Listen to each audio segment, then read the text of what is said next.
Hey y'all, I'm Jessica over at crossworded.com, where I write about writing, editing, and general communications. If you're new to this channel, I'm a content writer with a background in journalism, and today I want to talk to you about how you can repurpose your blog content. Before we get started, if you like this video and feel like it helps you, give it a thumbs up. That helps me out. And make sure to hit the notification bell so that you can subscribe and never miss an update from me. So if you haven't heard from me in a while, we've had a couple of changes in our household. So we've been focused primarily on that, and then secondarily on the blog as far as content and outreach and just marketing, some marketing things. But I wanted to take time out today to talk to you about repurposing your blog content. Because I think it's an important topic that can help you if you work smarter, not harder. And here's why this is important. You work really hard on your blog content, and that can be your pillar content.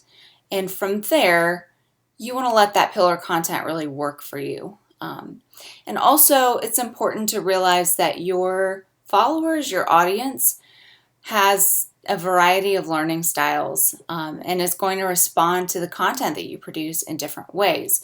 So here are just a few things that you can do. There's a little bit more detail where I fleshed this out over on the blog last month, so I will include a link to that post so you can follow along there as well and get a little bit more information.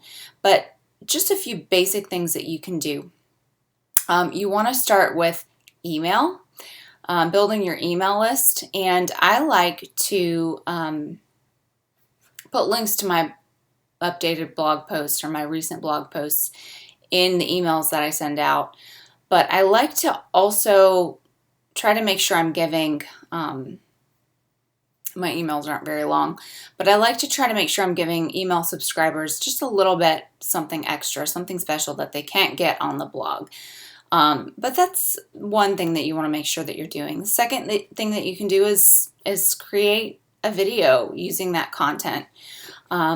Because some people are more visual learners and they're going to respond to that better. My husband, we are older millennials, and my husband would much rather read than sit through a video because I think he likes to skim the information. But he would much rather read it on a screen than out of a book or on a piece of paper. So just keep that in mind. Some of your followers are going to respond well to video. So just condensing your blog posts into a video that they can just watch really quickly, or sometimes I like to watch my YouTube videos while I'm doing something else. It's an efficient way for me to learn.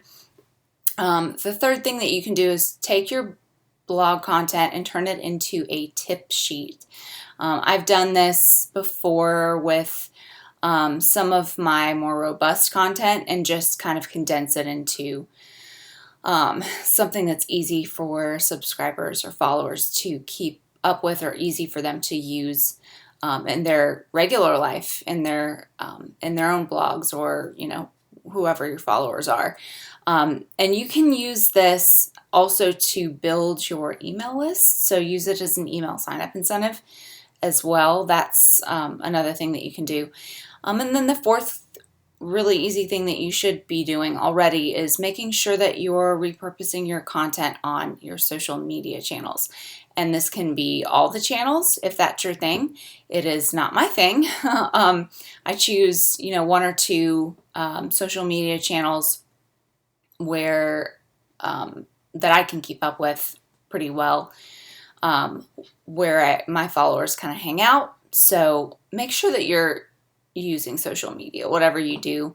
You always want to be pointing followers back to your blog as well. So those are my tips. I'll also include a free tip sheet that I have. I've done a series in the recent months about just fact checking. I think that's been a really important topic of discussion for us, especially over the last year with COVID and just information changing constantly. It's really important that we know how to fact check just our own sources that we're turning to for information. And then also if you are publishing content, you want to make sure that you're fact checking well.